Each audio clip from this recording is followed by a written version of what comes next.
கேட்கும்படியாக தியானிக்கும்படியாக தேவனாய கர்த்தர் நீர் எங்களிடத்தில் இறங்கி வருவீராக, எங்களோடு கூட இடைப்படுவீராக, உங்களுடைய மறைவான மன்னாவினால் ஒவ்வொருவரையும் திருப்திப்படுத்தி அனுப்புவீராக. வசனத்தை கேட்டதின்படி நடக்க 30, 60, 100 பலன் கொடுக்க, கனி கொடுக்க என் தேவனாய கர்த்தர் நீங்கள் கிருபை செய்யும்படியாக வச்சுக்கிறேன். ஐயா, பெரிய காரியங்களை செய்யுங்க.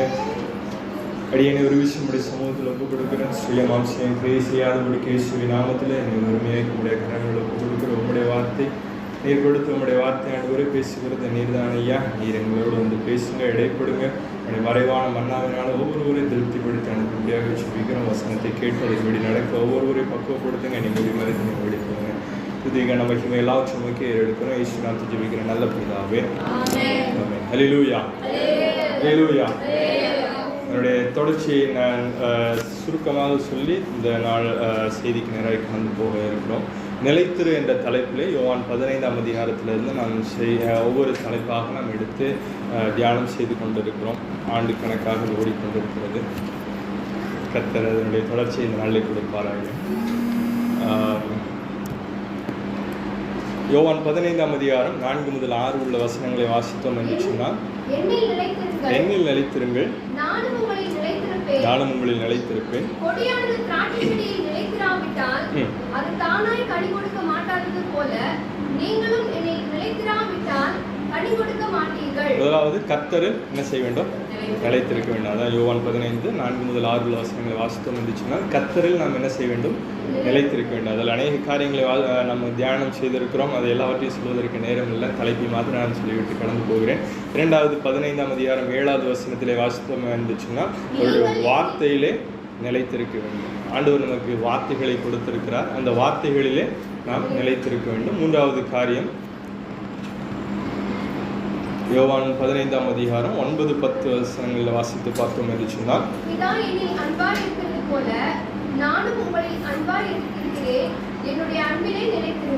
அன்பிலே நாம் என்ன செய்ய வேண்டும்? நிலைத்திருக்க வேண்டும். இந்த 12 முதல் 15 வசனங்களை வாசிக்கிறோம். இன்னும் அநேக காரியங்கள் இருக்கிறது. அன்பிலே நிலைத்திருக்க வேண்டும் என்று சொன்னால், கிறிஸ்துவனுடைய அன்பிலே நாம் நிலைத்திருக்க வேண்டும். சகோதர ஸ்நேகத்தில் நிலைத்திருக்க வேண்டும். ஒருவரில் ஒருவர் ஊக்கமான அன்புள்ளவர்களாக இருக்க வேண்டும். உன்னிடத்தில் அன்பு கூறுவது போல பிறனிடத்திலும் அநேக காரியங்கள் இருக்கிறது. அதை எல்லாவற்றையும் நாம் தியானம் செய்தோம். 4வதாக சந்தோஷத்தில் நிலைத்து. ஆண்டவர் நமக்கு அநேக சந்தோஷமான காரியங்களை கொடுத்திருக்கிறார். எப்படியெல்லாம் சந்தோஷமாக இருக்க வேண்டும் என்று சொல்லி கற்றுக் கொடுத்திருக்கிறார். துன்பம் வந்தாலும் என்ன செய்ய வேண்டும்? சந்தோஷமாக இருக்க வேண்டும். துக்கத்திலையும் சந்தோஷமாக இருப்பது எப்படி? பாடுகளின் மத்தியிலும் உயரங்களின் மத்தியிலும் இழப்புகளின் மத்தியிலும் எப்படி சந்தோஷமாக இருப்பது என்று சொல்லி ஆண்டவர் கற்றுக் கொடுத்தார். அதை யோவான் 15ஆம் அதிகாரத்திலே நாம் வாசிக்கிறோம். 11, 12 வசனங்களை வாசித்து பார்த்தோம் என்று சொன்னால், அவருடைய சந்தோஷத்தில் நிலைத்திருப்பதற்கான காரியங்களை தேவன் நமக்கு கற்றுக் கொடுக்கிறார். 5வது காரியமாக கனியிலே நிலைத்திரு. கனியிலே நிலைத்திரு என்று சொன்னால், யோவான் 15ஆம் அதிகாரம் 16வது வசனத்தை வாசிக்க கேட்போம். நீங்கள் என்னை தெரிந்து கொள்ளவில்லை, நான் உங்களை தெரிந்து கொண்டேன். நீங்கள் என் நாமத்தினாலே பிதாவை கேட்டுக்கொள்வது எதுவோ அதை அவர் உங்களுக்கு கொடுக்கத்தக்கதாக நீங்கள் போய் கனி கொடுக்கும்படிக்கும் உங்கள் கனி நிலைத்திருக்கும்படிக்கும் நான் உங்களை ஏற்படுத்தினேன். ஆமென். ஆண்டவர் என்ன ஏற்படுத்தினார்? கனி கொடுக்கும்படிக்கும் அந்த கனி நிலைத்திருக்கும்படிக்கும் ஏற்படுத்தினார் என்று சொல்லி பார்க்கிறோம். கனி கொடுக்க வேண்டும்.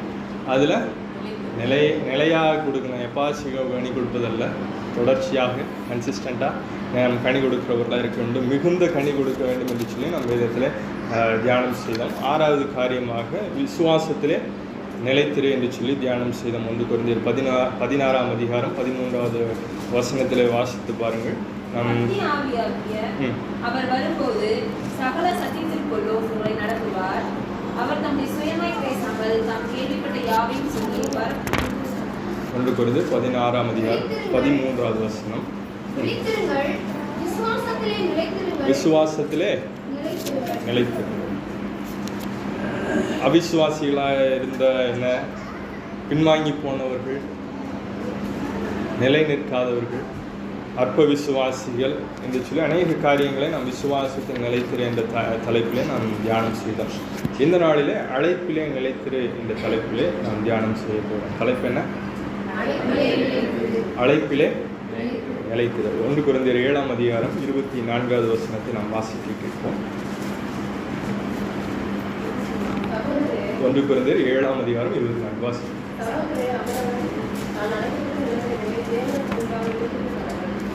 சகோதரரே, அவனவன் தான் அழைக்கப்பட்ட நிலைமையிலே தேவனுக்கு முன்பாக நிலைத்திருக்க கடவன். தான் அழைக்கப்பட்ட அழைப்பிலே, தான் அழைக்கப்பட்ட நிலைமையிலே தேவனுக்கு முன்பாக என்ன செய்ய வேண்டும்? நிலைத்து இருக்க வேண்டும். இதனாலே நாம் அழைப்பை குறித்து நாம் தியானம் செய்ய போகிறோம். அழைப்பிலே நிலைத்திருப்பதற்கு முன்பாக அழைப்பு என்றால் என்ன என்பதை நாம் முதலாவது அறிந்து கொள்ள வேண்டும். அநேக வேத வாக்கியங்கள் இருக்கிறது அழைப்பை குறித்து. ஒரு சில வேத வாக்கியங்களை நாம் இந்த நாளிலே தியானிக்க போகிறோம். ரோமர் 8ஆம் அதிகாரம் 28வது வசனத்தை நாம் வாசிக்க கேட்போம். அன்றியும் அவருடைய தீர்மானத்தின்படி அழைக்கப்பட்டவர்களாய் தேவனிடத்தில் அன்பு கூறுகிறவர்களுக்கு சகலமும் நன்மைக்கு ஏதுவாக நடக்கிறது என்று அறிந்திருக்கிறோம். எல்லாரும் எதிர்த்து எடுத்துக்கொள்கிறீங்களா? பைபிள் வச்சிருக்கிறவங்க எல்லாரும் ரோமர் 8ஆம் அதிகாரம் 28வது வசனத்தை எடுத்து வாசிங்கள். ஒவ்வொரு வார்த்தையும் அர்த்தமுள்ளதாக இருக்கிறது. மீண்டும் ஒரு விஷயம் வாசிக்கும் போது இந்த வார்த்தைகளை புரிந்து கொள்ள கற்றுங்களுக்கு கிருபை செய்வாராக. ரோமர் 8ஆம் அதிகாரம் 28வது வசனம். எல்லாரும் எடுத்துட்டீங்கன்னா எல்லாரும் சேர்ந்து வாசிக்கலாமா? ரோமர் 8:28. அன்றியும் அவருடைய தீர்மானத்தின்படி அழைக்கப்பட்டவர்களால் தேவனிடத்தில் அன்பு கூறுகிறவர்களுக்கு சகலமும் நன்மைக்கு ஏதுவாக நடக்கிறது. அவருடைய தீர்மானத்தின்படி அழைக்கப்பட்டவர்களாய் அவரிடத்தில் அன்பு கூறுகிறவர்களுக்கு சகலமும் நன்மைக்கு எதுவாய் நடக்கிறது. ஆமென். இங்கே வந்திருக்கிறவங்க யாவரையும் ஆண்டவராக இயேசு கிறிஸ்து அவருடைய அநாதி தீர்மானத்தின்படி உங்களை அழைத்திருக்கிறார். ஹல்லேலூயா. விசுவாசிக்கிறவங்க கரங்களை உயர்த்தி ஹல்லேலூயா. நாம் அவரை என்ன செய்யவில்லை? தெரிந்து கொள்ளவில்லை. இங்கே எத்தனை பேர் சொல்ல முடியும் நீங்கள் இயேசுவை தெரிந்து கொண்டீர்கள் என்று சொல்லி? நான் ஒரு பாஸ்டருடைய பையனாய் வந்திருந்தாலும் நான் இயேசுவை தெரிந்து கொள்ளவில்லை. இயேசு என்னை தெரிந்து கொண்டார். ஆமென். ஆமென். அவருடைய அநாதி தீர்மானத்தின்படி இந்த நாளிலே உங்கள் மத்தியிலே தேவனுடைய வார்த்தைகளை கொடுத்து கொண்டிருக்கிறேன். அவருடைய அநாதி தீர்மானத்தின்படி இந்த நாளிலே தேவனுடைய திருச்சபையிலே கர்த்தருடைய சரீரமாகி சபையாக அவருடைய பிள்ளைகளாக அவருடைய இரத்தத்தினால் கழுவப்பட்ட தேவ ஜனமாக நீங்கள் நாம் யாவரும் சேர்ந்த அவருடைய சமூகத்தில் நின்று இந்த நாளில் அவரை ஆராதித்துக் கொண்டிருக்கிறோம். ஹல்லேலூயா. ஹல்லேலூயா. இங்கே 2 காரியங்கள் இருக்கிறது. ஒன்று அநாதி தீர்மானம். அன்றியும் அவருடைய தீர்மானத்தின்படி அழைக்கப்பட்டவர்கள். ஆமென். அவருடைய தீர்மானத்தின்படி அழைக்கப்பட்டவர்கள். வேதத்தில் அநேக அழைப்பை குறித்து அநேக வார்த்தைகள் இருக்கிறது. அந்த வார்த்தைகளை எல்லாவற்றையும் தேவன் வெளிப்படுத்தினார். அது கோர்வையாக சில காரியங்களை நான் உங்களுக்கு சொல்லுகிறேன். அழைப்பிலே நிலைத்திருக்க வேண்டும் என்று சொன்னால் ஒரு 5 காரியங்கள் இருக்கிறது. முதலாவது ஒரு தீர்மானம் இருக்கிறது. ஆமென். முதலாவது என்ன இருக்கிறது? தீர்மானம். அதுதான் இந்த இதில் வாசித்தோம். அவருடைய தீர்மானத்தின்படி அழைக்கப்பட்டது. இரண்டாவது தான் என்ன வருகிறது? அழைப்பு. அழைப்புக்கு முன்பாக என்ன இருக்கிறது? தீர்மானம். இரண்டாவது அழைப்பு. அழைப்பை கொடுத்த பிறகு ஆண்டவர் ஒரு சில வெகுமதிகளை என்ன செய்கிறார்? கொடுக்கிறார். அந்த அழைப்பை நிறைவேற்றுவதற்கு ஆண்டவர் சில வெகுமதிகளை கொடுக்கிறார். அடுத்தது அந்த அழைப்பை நோக்கி ஒரு பயணம், ஒரு தொடர்ந்து ஒரு பயணத்தை தேவன் செய்கிறார். ஒரு இலக்கை கொடுக்கிறார். அந்த இலக்கை நம்ம நோக்கி என்ன செய்ய வேண்டும்? தொடர்ந்து பயணம் செய்ய வேண்டும். ஒரு அநாதி தீர்மானம் இருக்கிறது. அந்த அநாதி தீர்மானத்தின்படி தேவன் நம்ம என்ன செய்கிறார்? அழைக்கிறார். அழைத்து தேவன் என்ன செய்கிறார்?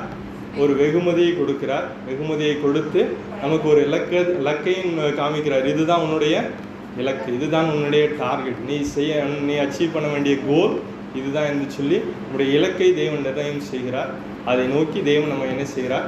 பயணம் செய்ய உதவி செய்கிறார். இந்த பயணம் முழுவதிலும் தேவன் நம்மோடு கூட இருக்கிறார். ஹல்லேலூயா. ஹல்லேலூயா. இதில் நம்மளும் ஆண்டவரோடு கூட இருந்தோம் என்று சொன்னால் நிலைத்திருக்க முடியும். ஆமென். ஒரு பெரிய ப்ராசஸ். அழைப்பிலே நிலைத்திரு என்பது ஒரு நாள் வேலை அல்ல, ஒரு வருட வேலை அல்ல. அது ஒரு பெரிய ப்ராசஸ். அது தொடர்ச்சியாக என்ன செய்ய வேண்டும்? போய்கொண்டே இருக்க வேண்டும். போகிற வழியில் எங்கேயாச்சும் ஒரு இடத்துல தப்பு நடந்துச்சுனால என்ன செய்ய முடியாது? அழைப்பில் நிலை நிற்க முடியாது. அழைப்பிலிருந்து வழி விலகி போய்விடுவோம். அழைப்பிலிருந்து விழுந்து விடுவோம். நாம் சென்று சேர வேண்டிய அந்த இலக்கை அடைய முடியாமல் நாம் இழந்து விடுவோம்.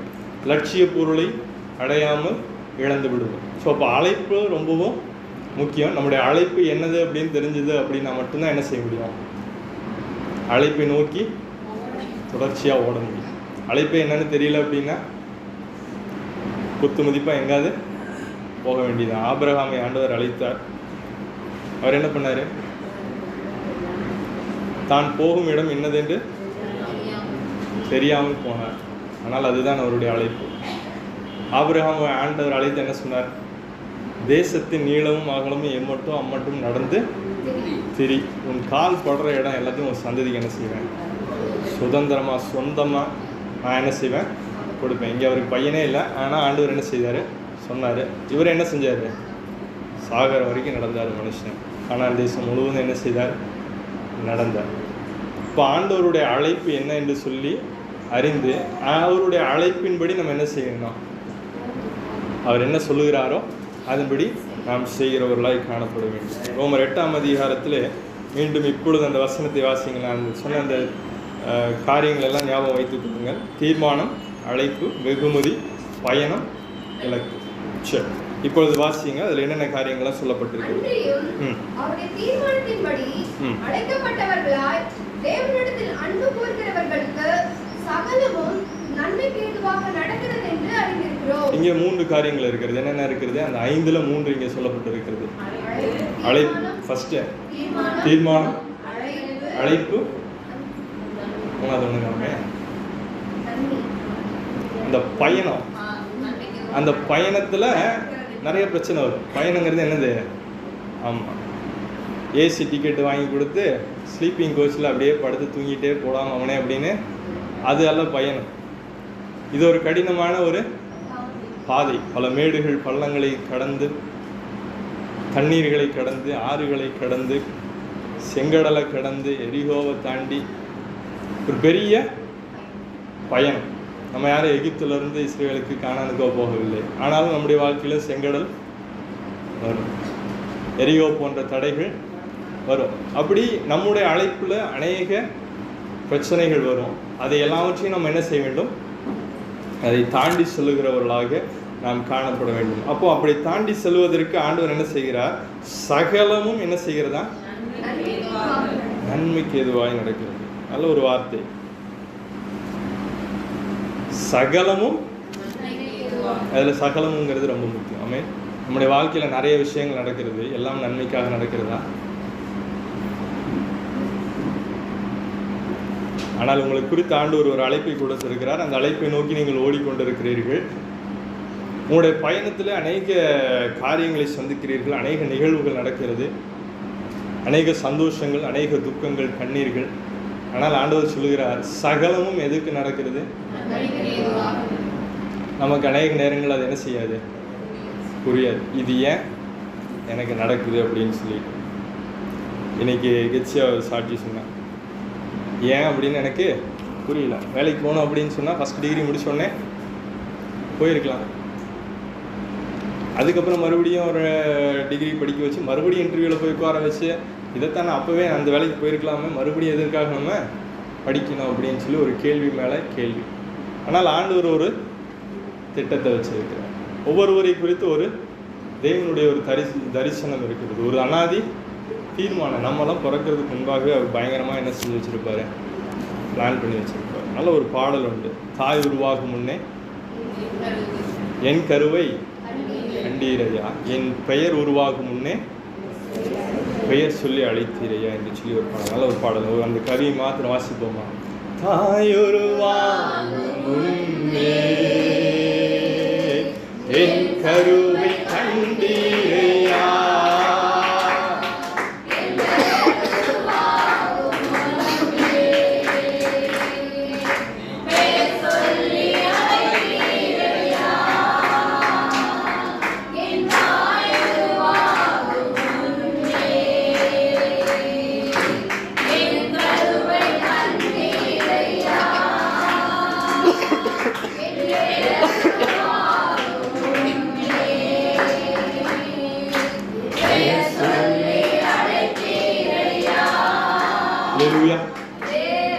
தாய் உருவாகுவதற்கு முன்பாகவே. இந்த பாடல் வந்த புதியத்தில் எனக்கு ஒரு கேள்வி, எங்கள் வீட்டில் கூட நான் பேசிகிட்டு இருந்தேன். அது என்ன, தாய் உருவாவதற்கு முன்பாகவே கருவை எப்படி கண்டார்? தாய் உருவானதுக்கப்புறம் கருவை கண்டால் கூட பரவாயில்ல, தாய் உருவாவதற்கு முன்பாகவே அப்படின்னு பாட்டில் எழுதியிருக்காங்களே அப்படின்னு சொல்லி பேசியிருக்கின்றோம். ஆனால் தாய் உருவாவதற்கு முன்பாக மாத்திரமல்ல, என்னுடைய தாயினுடைய பல முன்னோர்கள், பல தாய்கள் உருவாவதற்கு முன்பாகவே ஆண்டவர் தரிசனத்தை வைத்திருக்கிறார், தீர்மானங்களை வைத்திருக்கிறார், திட்டங்களை வைத்திருக்கிறார். இது இந்தந்த காலங்களிலே நடக்க வேண்டும் என்று சொல்லி நம்மை குறித்து எல்லாவற்றையும் ஆண்டவர் என்ன செய்திருக்கிறார்? எல்லாவற்றையும் திட்டம் பண்ணியிருக்கிறார். தாயின் கருவில் உருவாகுவதற்கு முன்பாகவே அழைத்திருக்கிறார். அவை உருவேற்படும் நாள் முதற்கொண்டு நம்முடைய புஸ்தகத்தில், நம்முடைய சரீரத்தில் ஒவ்வொரு அவயவங்களும் உருவாகும் நாளும் என்ன செய்யப்பட்டிருக்கிறது? அவருடைய புக்கில் எழுதி வச்சிருக்கிறார். இந்த நாளில் அவருக்கு ஹார்ட் உருவாக வேண்டும், இந்த நாளில் கை வரணும், மூளை இப்படி வளர்ச்சி அடையணும், இப்படி இருக்கணும் என்று சொல்லி ஒவ்வொன்றுக்கும் ஆண்டவர் என்ன செய்திருக்கிறார்? நாளை குறித்து அந்தந்த நாளுக்கேற்ற வளர்ச்சிகளை கொடுக்கிறார் என்று சொல்லி நாம் வேதத்தில் வாசிக்கிறோம். 2 தீமோத்தேயு 1 அதிகாரம் 9வது வசனத்தை வாசிக்க கேட்போம். 2 தீமோத்தேயு 1 அதிகாரம் 9வது வசனம்.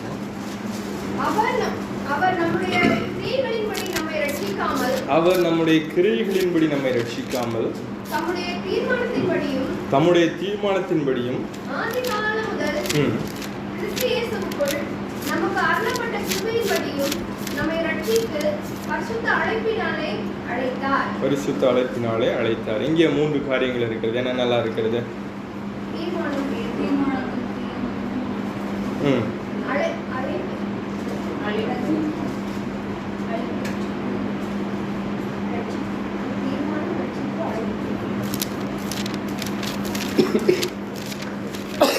மீண்டும் ஒரு வாசிக்க கேட்போம். அவர் நம்முடைய கிரியைகளின்படி நம்மை ரட்சிக்காமல் தம்முடைய தீர்மானத்தின்படி, இங்க முதலாவது என்ன வருகிறது? தீர்மானத்தின்படியும் ஆதி காலம் முதல் அருளப்பட்ட கிருபையின்படியும். வெகுமதி என்று சொன்ன ஞாபகம் இருக்கா? என்னது? வெகுமதி. அதுதான் என்னது? அந்த கிருபை. ஆமென். எதனால? நம்ம பெரிய ஆளு, நம்ம பரிசுத்தவான், அதனாலயா? அநாதி தீர்மானத்தின்படி ஒரு வெகுமதியை ஆண்டவர் என்ன செய்கிறாரு? கொடுத்து, அதை அவருடைய கிருபையின்படியும் நம்மை ரட்சித்து. ரட்சிப்பு என்பது அடுத்த ஒரு வெகுமதி. பாவத்தில் வாழ்ந்து கொண்டு இருந்தோம், அந்த பாவத்திலிருந்து ஆண்டவர் என்ன செய்தார்? தூக்கி எடுத்தார். அநேக வெகுமதிகள் இருக்கிறது. அங்கங்கே அந்த வசனங்களை வரும்போது நான் உங்களுக்கு அதை நினைப்பூட்டுகிறேன். இங்கே 2வது வெகுமதி ரட்சிப்பு. அடுத்தது பரிசுத்த அழைப்பினாலே அழைத்தார். இங்கே 3 காரியங்கள் அப்பொழுது இருக்கிறது. 1 தீர்மானம், 2வது வெகுமதி, 3வது அழைப்பு என்று சொல்லி நம்ம பார்க்கிறோம். அப்போ இங்கே ஆண்டவருடைய அழைப்பில், அவருடைய அநாதி தீர்மானத்தின்படி ஆண்டவர் நம்மை அழைக்கிறார். அழைப்பிலே நாம் நிலைத்திருக்கும்படியாக அநேக வெகுமதிகளை கொடுக்கிறார். அதற்கு பிறகு அதில் ஆண்டவர் நமக்கு என்ன செய்கிறார்?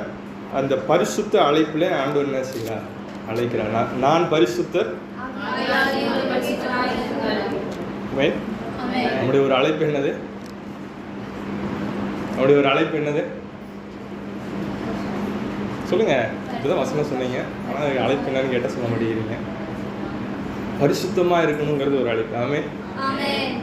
பக்கத்தில் இருக்க உங்களை கையை பிடிச்சி சொல்லுங்க, பரிசுத்தமாக இருக்க தேவன் உங்களை அழைத்தார். ஆமென். பரிசுத்தமாக இருக்க தேவன் உங்களை அழைத்தார். இப்போ சொல்லுங்க, அழைப்பில் எத்தனை பேர் நிலைத்திருக்கோம்? பரிசுத்தத்தில் எத்தனை பேர் நிலைச்சிருக்கோம்? அவ்வளோ ஈஸியான விஷயமா என்ன? இப்படிங்கிறதுக்குள்ள போதும். நிலைச்சு இப்படிங்கிற நேரத்தில் விழுந்து போயிடும். ஏன் அப்படின்னா, மேகம் ஒன்ற இத்தனை தள்ளான சாட்சிகள் சூழ்ந்திருக்க, நம்ம சுற்றி நெருங்கி நிற்கிற பாவத்தையும் அவ்வளோ சுற்றி நெருங்கி நிற்கிது. இப்படிங்கிறதுக்குள்ள அட்டாக் பண்ணிடும். நம்ம என்ன செஞ்சிருவோம்? பரிசுத்தத்தை இழந்து போயிடுவோம். அப்போ தான் ஆண்டவருடைய வெகுமதி என்ன செய்யுது? இங்கே வருது. என்ன செய்கிறது? அவருடைய கிருபை. அவர் கல்வாரியில் நமக்காக சிந்தின ரத்தம். அப்பா பிதாவே என்று கூப்பிடத்தக்கதான புத்திர சுவிகாரத்தின் ஆவி. இதெல்லாம் நம்ம மறுபடியும் என்ன செய்யுது? அந்த பாவத்தில் சிக்கி கொள்ளாதபடிக்கு, பாவத்தில் விழுந்து விடாதபடிக்கு, மறுபடியும் செத்து போய் விடாதபடிக்கு ஆண்டவர் என்ன செய்கிறார்? உயிர்ப்பித்து பாதுகாத்து அப்படியே பரிசுத்தப்படுத்தி என்ன செய்கிறார்? அப்படியே நம்முடைய பயணத்தை தொடரும்படியாக ஆண்டவர் நமக்கு உதவி செய்கிறார் என்று சொல்லி பார்க்கிறோம். அதே 2 தீமோத்தேயு 1 அதிகாரம் 11-12 வசனங்களை வாசிப்போம்.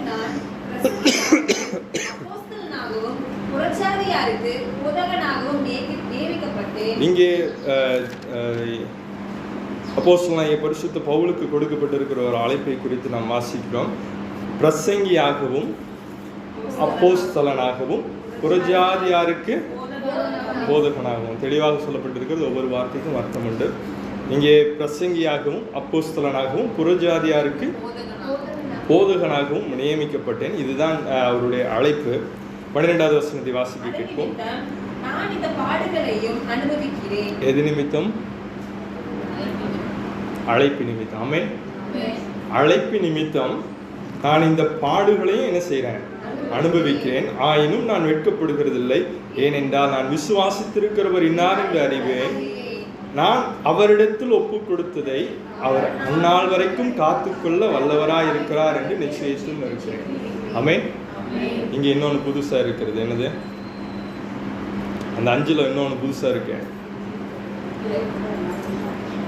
அழைப்பு பார்த்துட்டோம். 12வது வசனத்தில் பயணம், அடுத்தது இலக்கு. பயணம், இலக்கு. தெளிவாக இன்னொருக்கு வாசிக்கலாமா? அது நிமித்தம் இந்த பாடுகளை அனுபவிக்கிறேன். இது பயணத்தில் போய் கொண்டிருக்கும் போது பாடுகளை அனுபவிக்கிறேன். ஆயினும் நான் வெட்கப்படுகிறதில்லை. ஏனென்றால் நான் விசுவாசித்திருக்கிறவர் இன்னார் என்று அறிவேன். நான் அவரிடத்தில் ஒப்பு கொடுத்ததை அவர் அந்நாள் வரைக்கும் காத்துக்கொள்ள வல்லவராய் இருக்கிறார். இதுல இலக்கு என்பது என்னது? அந்நாள் வரைக்கும் அப்படின்னு சொல்லப்பட்டிருக்கிறது. ஆமென். எந்நாள்? அவருடைய வருகை வரைக்கும். அந்த வருகையின் நாளிலே, கடைசி நாளிலே, ஆண்டவர் நியமித்திருக்கிற அந்த குறிப்பிட்ட நாளிலே, அந்த நாள் வரைக்கும் அவர் காத்துக்கொள்ள வல்லவராய் இருக்கிறார் என்று நிச்சயித்திருக்கிறேன். 1 தீமோத்தேயு 6 அதிகாரம் 12வது வசனத்தில் இன்னும் தெளிவாக நாம் வாசிப்போம்.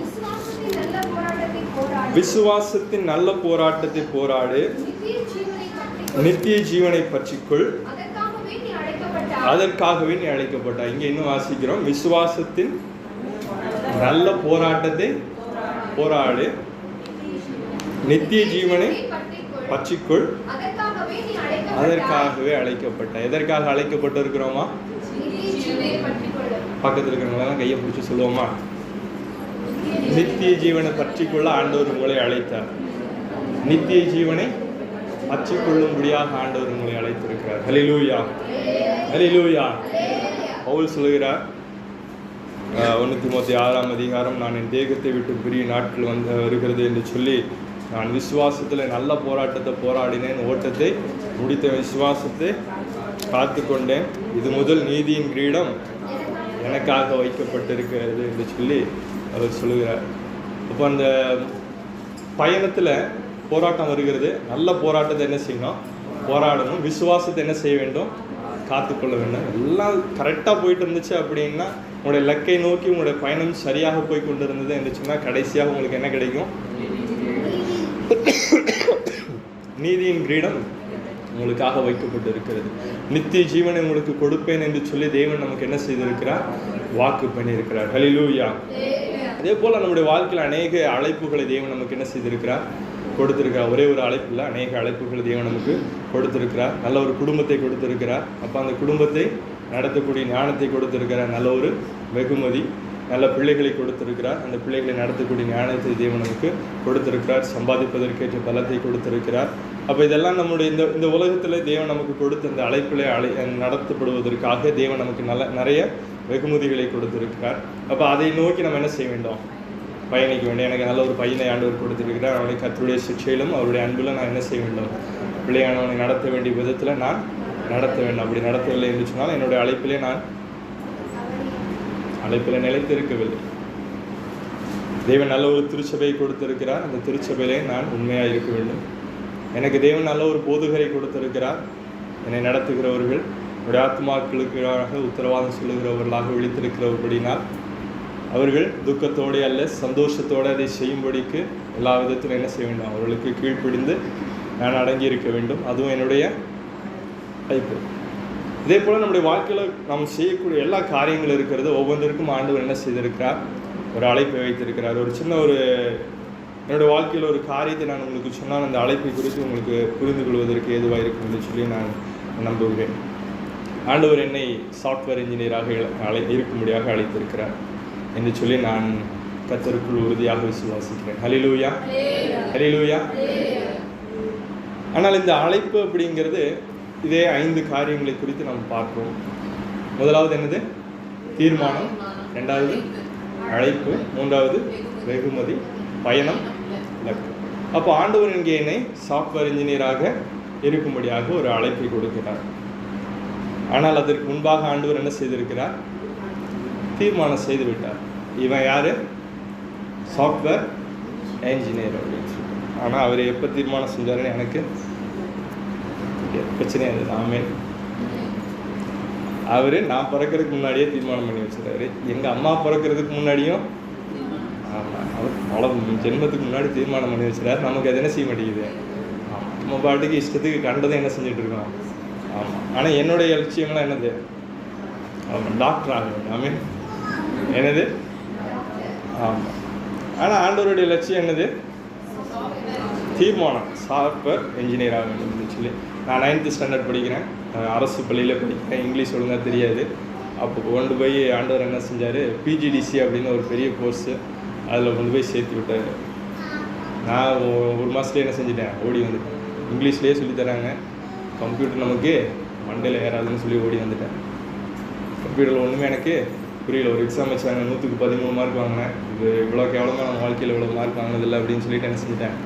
ஆமாம், அன்னையே ஓடி வந்துட்டேன். முடிவு பண்ணிட்டேன், நமக்கு கம்ப்யூட்டருக்கும் செட் ஆகாது அப்படின்னு சொல்லிட்டு. ஆனால் ஆண்டவர் தீர்மானத்தை மாற்ற மாட்டார். விட்டுட்டார், பொழைச்சிக்கோ அப்படின்னு சொல்லி. அடுத்தது 10th முடித்தேன். 11th ஸ்கூலில் சேர்க்கிற ஒரு நாள் வந்தது. எங்கள் அப்பா என்னை ஸ்கூலில் கூட்டிகிட்டு போனாங்க. அங்கே அட்மிஷன் போடுற இடத்துல ஆண்டவர் 2 பேரை உட்கார வச்சுருந்தாங்க. ஒருத்தவங்க பேர் பிரேமலதா, இன்னொருத்தவங்க பேர் மரிய ஜெயபாப்பா. 2 பேரும் நம்முடைய திருச்சபையின் விசுவாசிகள், என்னுடைய டீச்சர்ஸ். எனக்கு பாடம் சொல்லி கொடுக்குறவங்க 6ஆம் கிளாஸ்லேருந்து எனக்கு கிளாஸ் எடுக்கிறாங்க. அவங்க மூலமாக ஆண்டவர் சில மெசேஜ் எனக்கு அனுப்பினார். என்ன சொல்லி, 11th படிக்கும்போது கம்ப்யூட்டர் சயின்ஸ் கோர்ஸ் எடுத்துக்கோ அப்படின்னு சொல்லி ஆண்டவர் ஒரு மெசேஜ் கொடுத்தாரு. அப்பா மூலமாக சொல்லி கொடுத்தாரு, என்ன படிக்கணும், கம்ப்யூட்டர் சயின்ஸ் அப்படின்னு சொல்லி. ஆனால் நம்ம என்ன படிக்கணும், நமக்கு லட்சியம்தான் முக்கியம். என்னது, நான் டாக்டராக போகிறேன், எனக்கு கம்ப்யூட்டர் தெரியாது, எனக்கு கம்ப்யூட்டர் ஆன் கூட பண்ண தெரியாது, எனக்கு கம்ப்யூட்டர் தேவையில்லை, நான் வந்துட்டு பயாலஜி தான் எடுப்பேன் அப்படின்னு சொல்லி. ஆனால் ஆண்டவருடைய தீர்மானம் என்ன, முடிஞ்ச வரைக்கும் அவங்க இந்த 2 டீச்சரும் என்ன செஞ்சாங்க, பயங்கரமாக கன்வின்ஸ் பண்ண ட்ரை பண்ணுறாங்க. எங்கள் அப்பாவும் சொல்லி பார்க்குறாங்க. நான் ஏதோ கொஞ்சம் நல்ல பையன், அப்பா அம்மா கீழ்ப்படியிற பையன் மாதிரி தான் தோன்ற மாதிரி இருக்கு. ஆனால் கொஞ்சம் வரலாறு திரும்பி பார்க்கும்போது கொஞ்சம் பேடாக தான் இருக்குது. யார் பேச்சு என்ன செய்யலை, கேட்கல. பயாலஜி எடுத்துட்டேன். 11th புக்கு கொடுத்தாங்க, ஜுவாலஜி புக் எடுத்து பார்த்தேன். அப்போயே முடிவு பண்ணிட்டேன், நான்லாம் டாக்டர் ஆகிறதுக்கு வாய்ப்பு ஒரு பேர் கூட என் வாய்ப்புல வர மாட்டேங்குது. பேரை படிக்க தெரிஞ்சால் தானே ஏதாச்சும். ஒன்றும் புரியலை, ஒன்றும் ஞாபகம் வச்சுக்க முடியல. 12th எக்ஸாம், பப்ளிக் எக்ஸாம் வந்தது. பாட்னி ஜுவாலஜின்னு 2ஆக பிரிச்சுவாங்க. ஆண்டவருக்கு சோத்திரம், இல்லைன்னா ஃபெயில் ஆகிருப்பேன். ஜுவாலஜியில் எக்ஸாமில் 2 பேஜ் எழுதுனேன். 2 பேஜ் ஒரு பேப்பரில், ஃபஸ்ட் பேஜ், செகண்ட் பேஜ், இவ்வளோதான் என்னுடைய ஜுவாலஜி பேப்பரில் நான் எழுதுனேன். நான் படித்தது எதுவும் வரல, எனக்கு எதுவும் ஞாபகம் இல்லை, ஒன்றும் முடிஞ்சு போச்சு. ஆனாலும் அந்த சப்ஜெக்டில் பாட்னி இருந்ததுனால ஆண்டவருடைய பெரிதான கிருபையினால், இரக்கத்தினால ஃபெயில் ஆகாமல் என்ன செஞ்சிட்டேன், தப்பிச்சுட்டேன். ஆமே. சரி, நம்முடைய லட்சியம் என்ன ஆயிடுச்சு, டாக்டர் ஆக முடியல. அடுத்த லட்சியத்தை நோக்கி நம்ம ஓடுவோம் அப்படின்னு சொல்லிட்டு மாறினேன். 12th எக்ஸாம் மார்க் வந்தோடனே ரொம்ப கவலை. என்ன ஏசப்பா, நான் தான் ஜோமனும் போது எப்படிலாம் ஜோமனை படிக்கிறதுக்கு முன்னாடி ஜோமனே ஏசப்பா நான்லாம் எக்ஸாம் எழுதுறதுக்கு முன்னாடி சர்ச்சுக்கெலாம் போய் ஜோம் பண்ணிட்டு வந்தேன். 1000 மார்க் தானே கேட்டேன், 1200 கேட்டேன், 1000 மார்க் தானே கேட்டேன். 1000 வேணால் ஒரு 900 கொடுத்துருக்கலாம்ல, சரி 900 வேணால் ஒரு 850 கொடுத்துருக்கலாம்ல அப்படின்னு சொல்லி கேள்வி மேலே கேள்வியாக என்ன செஞ்சிடேன், குழம்பிட்டு உட்காந்துக்கிட்டு இருந்தேன். இப்போ நம்முடைய லட்சியம், அடுத்த லட்சியம் மாறிடுச்சு. என்னது, நம்ம இப்போ வந்துட்டு டாக்டர் ஆக போகிறதில்ல, இப்போ என்னது டீச்சர் ஆகலாம் அப்படின்னு சொல்லிட்டு. ஏன்னா நம்ம ஃப்ரெண்டு வந்துட்டு மேக்ஸ் படிக்க போகிறேன்னு முடிவு பண்ணிட்டாரு. வேறு ஒரு காலேஜ் போகலான்னு முடிவு பண்ணியாச்சு. மேக்ஸ் போனோம், டீச்சர் ஆகணும் அப்படின்னு சொல்லிட்டு முடிவு பண்ணுறாங்க. உடனே நம்மளும் என்ன ஆயிடுச்சு, ஃப்ரெண்டு போனால் அதே காலேஜில் தான் நம்ம என்ன செய்யணும், காலேஜுக்கு போனோம். அடுத்தது ஃப்ரெண்டு ஒரு கோர்ஸ் எடுத்தான் அப்படின்னா அதே கோர்ஸை நம்மளும். ஆனால் இந்த வாட்டி ஆண்டவர் என்ன செய்யலாம், 2 தடவை விட்டுட்டார் இல்லையா, 2 தடவை போயிட்டு வா அப்படின்னு சொல்லிட்டு. இதுக்கு மேலே விட்டால் என்ன செய்யாது, சரிப்பட்டு வரான்னு 2 போர்டு போட்டு ஆண்டவர் பிஎஸ்சி கம்ப்யூட்டர் சயின்ஸ் படிக்க வச்சார். அடுத்தது கம்ப்யூட்டர் சயின்ஸ் படிச்சுட்டு இருக்கும்போது நான் ஒரு 9th படிக்கும்போது என்ன செஞ்சேன், நம்ம கம்ப்யூட்டரே தெரியாதுன்னு சொல்லி என்ன செஞ்சேன், ஓடி போனேன். இப்போ என்ன செஞ்சுட்டாங்க, கம்ப்யூட்டர் சயின்ஸ் படிக்க வச்சாச்சு. போய் முதல் நாள் கேட்குறாங்க, உங்களுடைய லட்சியம் என்ன அப்படின்னு சொல்லிட்டு கேட்குறாங்க. என்னது, ஃபஸ்ட்டு நாள். உண்மையாக பொய்யெல்லாம் சொல்லலை, உண்மையாக சொல்கிறேன். உங்களோட லட்சியம் என்ன அப்படின்னு சொல்லி கேட்குறாங்க. அதாவது ஸ்பெசிஃபிக்காக இங்கிலீஷில் சொல்லணும். அது இங்கிலீஷ் பீரியடு, நமக்கு இங்கிலீஷ் வர அன்றைக்கி சுத்தமாக வராது. இங்கிலீஷில் ஃபஸ்ட்டு வந்துட்டு என்ன சொல்லணும் அப்படின்னா, உங்கள் பேர் என்னன்னு சொல்லணும், நீ எங்கேருந்து வரேன்னு சொல்லணும், உங்களுடைய லட்சியம் என்னன்னு சொல்லணும். முதல் நாள் இங்கிலீஷ் கிளாஸில் நமக்கு பதட்டத்தில் உட்காந்துட்ருக்கீங்க. 2வது பெஞ்சில் உட்காந்துருக்கேன். கேள்வி லாஸ்ட் பெஞ்சிலேருந்து வந்துட்டுருக்கு, லைனாக சொல்லிகிட்டு இருக்காங்க. நான் வந்துட்டு மனசுக்குள்ளே என்ன சொல்லணும் அப்படின்னு பதட்டத்தோடு சொல்லி ட்ரை பண்ணிகிட்ருக்கேன். அதில் வந்துட்டு எனக்கு லட்சியம் என்னன்னு தெரியாது. பிஎஸ்சி கம்ப்யூட்டர் சயின்ஸ் படித்து நான் என்ன ஆக போகிறேன்னு எனக்கு தெரியாது. உடனே அங்கேருந்து பின்னாடி இருந்து எல்லோரும் சொல்லிட்டு வராங்க. எல்லோரும் ஐ want to become a software engineer அப்படின்னு சொன்னாங்க. ஓ, இந்த கோர்ஸ் படித்தவங்க எல்லோரும் சாஃப்ட்வேர் இன்ஜினியர் ஆயிடுவாங்க போல இருக்குது அப்படின்னு. ஆனால் சாஃப்ட்வேர் இன்ஜினியர் என்ன பண்ணுவாங்கன்னா எனக்கு பெருசாக ஒன்றும் ஐடியா கிடையாது. சரி ஃபைன். நான் என்ன செஞ்சேன் அப்படின்னா, நான் என்னோடய 8ஆம் வந்த போது எழுந்திருந்தேன். I am Selvadurai, coming from Thondamuthur, and I want to become a software engineer அப்படின்னு சொன்னேன். ஆமீன். இதை எழுந்திரிச்சு அப்படியே பதட்டமாக சொன்ன ஒரு வார்த்தை, உண்மையாகவே எக்ஸாக்ட்லி இதே வார்த்தை ஒரு வார்த்தைக்கும் நான் மாற்றாமல் சொல்லுகிறேன். ஆண்டவர் என்னோடய வாயினாலே அறிக்கை செய்ய வச்சார். அதற்கு பிறகு நான் ஓடி வந்தேன். 9th படிக்கும்போது ஓடி வந்திருந்தேன் இல்லையா. ஆனால் இப்போ என்ன செஞ்சார், சிஎஸ்சி கம்ப்யூட்டர் சயின்ஸில் ஆண்டவர் என்ன ஒரு டீச்சராக, ஒரு ட்ரெயினராக என்ன செஞ்சிச்சார். நான் இன்னும் கோர்ஸை படிக்கலை, இன்னும் பிஎஸ்சி கம்ப்யூட்டர் சயின்ஸ் படித்து முடிக்கலை, தனியாக எங்கேயும் டியூஷன் போகலை, எந்த ஒரு கோர்ஸுக்கு நான் இது வரைக்கும் போனதில்லை. போன ஒரு கோர்ஸ்லாம் பாதியில் ஓடி வந்தது. ஆனால் இப்போ என்ன பண்ணார், சிஎஸ்சி கம்ப்யூட்டர் இதில் வந்துட்டு என்னை ட்ரெயினராக ஆண்டவர் மாற்றினார். இங்கே ஆண்டவர் எனக்கு என்ன செய்தார், ட்ரைனிங் கொடுத்தாரு, வேலையும் கொடுத்தாரு, கையில் காசு என்ன செஞ்சார் கொடுத்தாரு. எனக்கு ஒரு லட்சியம், எப்படியாச்சும் ஒரு ஐடி கம்பெனியில் வேலைக்கு இன்டர்வியூக்கு அட்டன் பண்ணுவேன். ஆனால் நமக்கு தகுதி இல்லை அப்படின்னு சொல்லி ஒரு கம்பெனியில் கூட என்ன செய்யலை, இன்டர்வியூ அட்டன் பண்ண முடியல. அப்போ பார்த்து டான்செட்டுன்னு ஒரு எக்ஸாம் இருக்கேன், எனக்கு அதை பற்றியும் தெரியாது. ஆண்டவர் அதற்கு ஒரு வழிவாசலை தந்தார், படிக்க வச்சார். எம்சிஏ பிஎஸ்சி காலேஜில் ஆண்டவர் ஒரு இடத்த கொடுத்தாரு, படிக்க வச்சார். அங்கே முடிக்கும் போது ஆண்டவர் இன்டர்ன்ஷிப்பில் பெங்களூரில் வேலை செய்வது விஷயம். பெங்களூர் முடித்ததுக்கப்புறம் கோயம்புத்தூரில் ஆண்டவர் என்ன செஞ்சார், ஒரு வேலையை கொடுத்தாரு. வீட்டிலேருந்து போயிட்டு வரவருக்கும் தேவன் உதவி செய்கிறார். ஒரே ஒரு அழைப்பு, ஆண்டவருடைய அழைப்பு என்னது, சாஃப்ட்வேர் இன்ஜினியர் ஆக வேண்டும். அப்போ அதற்கான அந்த அழைப்பில் ஆண்டவர் என்ன செய்கிறார், அது தீர்மானத்திற்கும்படி அந்த பாதையிலே ஆண்டவர் என்ன செய்து கொண்டு இருக்கிறார், நம்ம நடத்தி கொண்டு வருகிறார். அநேக நேரங்களில் அந்த அழைப்பை நாம் புரிந்து கொள்ளாதபடிக்கு அழைப்பை உதாசீனப்படுத்தி எங்கெங்கோ ஓடிக்கொண்டு இருக்கும்போது ஆண்டவர் என்ன செய்கிறாரு, அடித்து தட்டி அப்படியே என்ன செய்கிறார், கூட்டிக் கொண்டு வருகிறார். உங்களுடைய புரிதலுக்காக இந்த காரியங்களை நான் உங்களுக்கு சொல்கிறேன். இது என்னுடைய இந்த உலக பிரகாரமாக என்னுடைய வாழ்க்கையில் ஆண்டவர் அழைத்த ஒரு அழைப்பு. ஆவிக்குரிய வாழ்க்கையிலையும் ஆண்டவர் என்னை அழைத்திருக்கிறார். இந்த இடத்திலே, இந்த நாளிலே தேவனுடைய வார்த்தையை நான் இங்கே நின்று கொடுத்து கொண்டு இருக்கிறேன்னு சொன்னால் நான் இங்கே சுயமாக இங்கே என்ன செய்யவில்லை, வரவில்லை. அப்படி நினைத்தா என்ன செய்ய முடியாது, இங்கே வர முடியாது. அதற்காக ஆண்டவர் ஒரே நாளில் இப்படி மேஜிக் மாதிரி என்ன செய்யவில்லை, மாற்றவில்லை. நான் 2025 ஆண்டு நான் முதலாவது தேவனுடைய வார்த்தையை 2014 ஆண்டில் என்ன செய்தேன், கர்த்தருடைய வார்த்தையை கொடுத்தேன். கிட்டத்தட்ட 11 வருடங்களாக கர்த்தருடைய வார்த்தையை பேசுகிறேன். ஆனால் அதற்கு முன்பாக 10 வருடங்களுக்கு முன்பாக ஆண்டவர் என்னை ஆயத்தப்படுத்தி இருக்கிறார். ஆமென், ஆமென். நான் முதலாவதாக எடுத்த தேவனுடைய வார்த்தை 2004 ஆண்டு. ஆமென். அந்த வார்த்தையெல்லாம் நான் எங்கும் பிரசங்கிக்கவில்லை, ஆனால் என்னுடைய டைரியில் பத்திரமாக இருக்கிறது. ஆனால் அந்த வார்த்தைகளை நான் தெய்வ செய்திகளை குறிப்பாக நான் என்ன செய்தேன், வேதத்தை ஆராய்ச்சி செய்து படித்து தியானம் பண்ணி எழுதி வச்சு எங்கள் அம்மா கிட்ட கொடுத்து என்ன செய்திருக்கேன், இது கரெக்டாக தப்பா, எப்படி சொல்லணும், எந்த வசனங்கள் எப்படி எடுக்கணும் அப்படின்னு சொல்லிட்டு அதில் எங்கள் அம்மாவுடைய கையெழுத்தும் அதில் இருக்கிறது, இது காரியங்களெல்லாம் என்ன செய்ய சேர்த்துக்கோ அப்படின்னு சொல்லிட்டு. ஆனால் அந்த வார்த்தைகளை இது வரைக்கும் நான் எங்கேயும் என்ன செய்யலை, பிரசங்கிக்கவில்லை. 2004 ஆண்டிலே ஆண்டவர் என்ன செய்திருக்கிறார், அதுக்கான ட்ரைனிங்கை கொடுத்துருக்கிறார். அப்போது அழைப்பு ஆண்டவர் தேவன் கொடுக்கிறார், அதற்கான கிருபைகளை ஆண்டவர் என்ன செய்கிறார், கொடுக்கிறார். நான் இங்கே நின்று பிரசங்கிப்பது அப்படின்னு சொன்னால் அது என்னுடைய சுயமான, அதற்கு ஆண்டவர் தம்முடைய கிருபையின் மேலே வைத்திருக்கிறார். அவருடைய வார்த்தை என்னுடைய வாயில் நான் பேசுகிற ஒன்று கூட என்னுடைய வார்த்தை அல்ல, அது எல்லாமே ஆண்டவருடைய வார்த்தை. இங்கே நின்று கை கால் உதறாமல் பேசுவதற்கு தைரியத்தை என்ன செய்திருக்கிறார், ஆண்டவர் கொடுத்திருக்கிறார். அப்போ அங்கே ஆண்டவர் ஒரு அழைப்பை கொடுக்கிறார் என்று சொன்னால், அழைப்பை கொடுக்கிற யாரையும் வேண்டும் என்று சொன்னால் எடுத்து பாருங்க, மோசையை எடுத்து பாருங்க.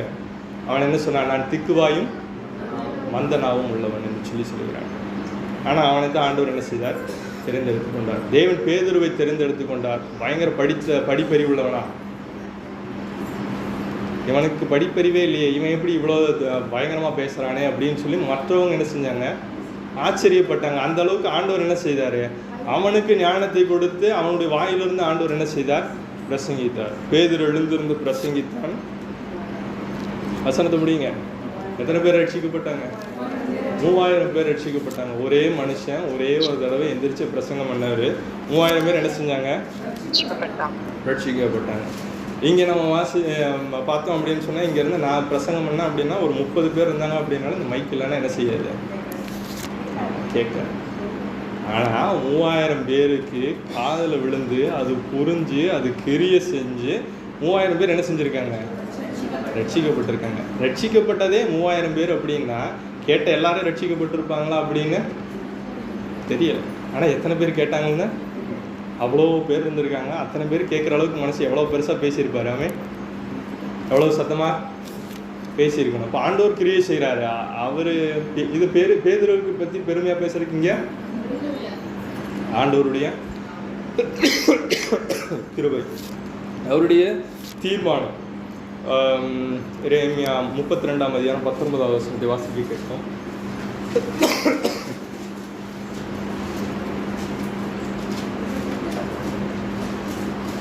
எரேமியா 32:19. யோசனையிலே பெரியவரும் செயலிலே வல்லவருமாய் இருக்கிறார். யோசனையிலே எப்படிப்பட்டவராக இருக்கிறார், பெரியவராக இருக்கிறார். இந்த தீர்மானத்தை குறித்து வாசிக்கும் போது அவர் யோசனையிலே அவர் எல்லாமே மைண்டில் பயங்கரமாக என்ன செஞ்சு வச்சுருப்பார், கால்குலேட் பண்ணி வச்சுருப்பார். இன்றைக்கி நீங்கள் எல்லோரும் நிறைய யோசிச்சு வச்சுருப்பீங்க உங்களோட மைண்டில். சர்ச்சுக்கு போகிறோம், போயிட்டு சர்ச் இத்தனை மணிக்கு முடியும், இத்தனை மணிக்கு முடிஞ்சோடனே இத்தனை மணிக்கு வர்றோம், வீட்டுக்கு இத்தனை மணிக்கு வந்து சேருவோம், அப்புறம் இதெல்லாம் நம்ம செய்யணும், அப்புறம் சாயங்காலம் இதை பண்ணணும், சமைக்கிறது இத்தனை மணிக்கு பண்ணணும், சாப்பிட்றது இத்தனை மணிக்கு பண்ணணும், எல்லாம் நம்ம இன்றைக்கி என்ன செஞ்சு வச்சுருப்பீங்க, யோசிச்சு வச்சுருப்பீங்க. நாளைக்கு இத்தனை மணிக்கு காலையில் எந்திரிக்கணும், அப்புறம் சரி, இந்த மாதிரி எத்தனை நாளைக்கு யோசிச்சு வச்சுருப்பீங்க? 2 நாளைக்கு யோசிச்சு வச்சுருக்கீங்க. இன்றைக்கி நாளைக்கு யோசிச்சு வச்சுருக்கீங்க. அப்புறம் அடுத்த நாளுக்கு வந்து அடுத்த நாளைக்கு நாளானைக்கு என்ன பண்ணலாம் அப்படின்னா அதுக்கு அடுத்த நாள் என்ன செஞ்சோம், ஆமாம் யோசிச்சு வச்சுருக்கோம். ஆண்டவரும் அப்படி தான் என்ன செஞ்சு வச்சுருக்கிறாரு. ஆமாம், ஆனால் நம்மளை மாதிரி இல்லை, அவருக்கு கொஞ்சம் பயங்கரமான ஆள் இல்லையா. அவருக்கு யோசனையில் பெரியவரும் செயலிலே பயங்கரமான ஆண்டவர், பயங்கரமாக யோசிப்பார். அவர் எப்படி யோசிக்கிறார் அப்படிங்கிறத உங்களுக்கு நான் ஒரு வார்த்தையை கொண்டு நான் உங்களுக்கு சொல்லி தெளிவுபடுத்த விரும்புகிறேன். யாத்திரையாகமம் 3ஆம் அதிகாரம் 4வது வசனத்தை வாசிக்க கேட்போம். யாத்திரையாகமம் 3ஆம் அதிகாரம் 4வது வசனம். அவன் பார்க்கும்படி கிட்ட வருகிறதை கண்டார். முச்செடியின் நடுவில் இருந்து தேவன் அவனை நோக்கி மோசே மோசே என்று கூப்பிட்டார். அவன் இதோ அடியே என்றான். இங்கே ஆண்டவர் யாரை அழைக்கிறார்? மோசே. எப்படி கூப்பிடுறாரு? மோசே மோசே அப்படின்னு அழகாக என்ன சொல்றாரு? பெயர் சொல்லி அழைக்கிறார் என்று சொல்லி நம்ம பார்க்கிறோம். ரைட். இங்கே இந்த அழைப்பு கொடுக்க சொல்லப்பட்டிருக்கிறது. இந்த அழைப்புக்கு முன்பாக என்ன இருக்கிறது? தீர்மானம் இருக்கிறது. இந்த தீர்மானத்தை ஆண்டவர் எப்போ போட்டாரு?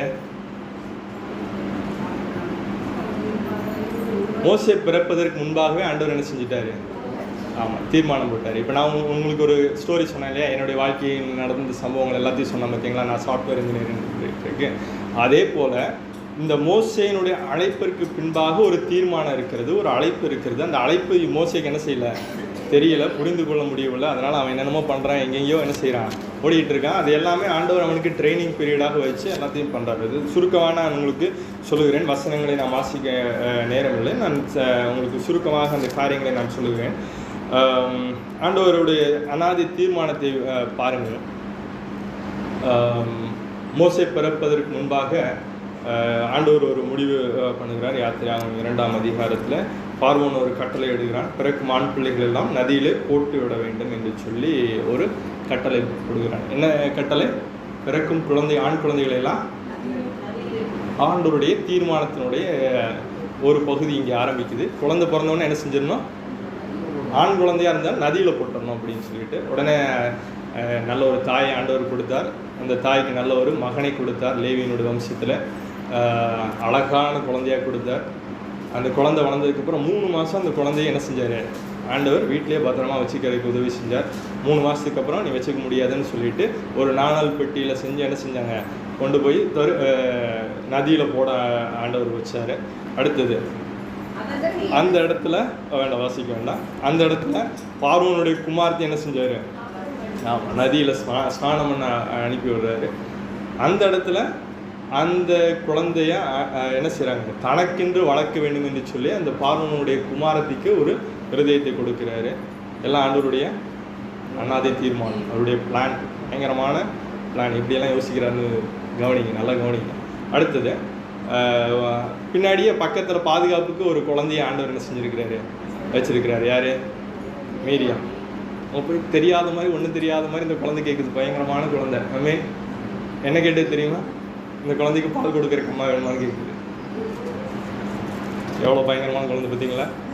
ஆமான்னு அந்த பார்வனுடைய குமாரத்தை சொன்னோடனே உண்மையான அம்மாவை கூட்டிகிட்டு வந்துட்டு இந்த அம்மாவுக்கு பால் கொடுத்து வச்சுக்கோங்க, வளர்த்துக்கணும் அப்படின்னு சொல்லிட்டு என்ன செய்யுது?